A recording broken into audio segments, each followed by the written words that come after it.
جیبو دیتنا باشتر تلفون خوا بیزیویرینن.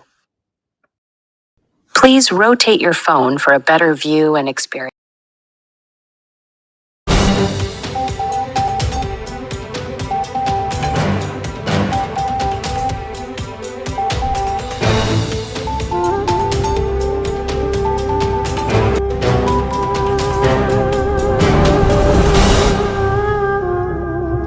I want to especially thank you all for being here on the eve of one of the most important days in the history of our country, the day we save our nation and begin to make America great again.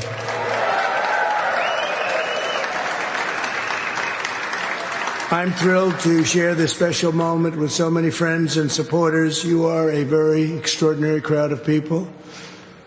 You're the men and women who helped make this momentous day possible, and I'm incredibly grateful for your love and support and generosity. You've been amazing. Our journey has not been an easy one, as you perhaps have seen. A lot of people said that was an impossible journey, but here we are. And we stuck together through every challenge and obstacle, and we stood strong for our country and for our freedom. And this is not my victory. This is our victory, everybody in this room. Thank you.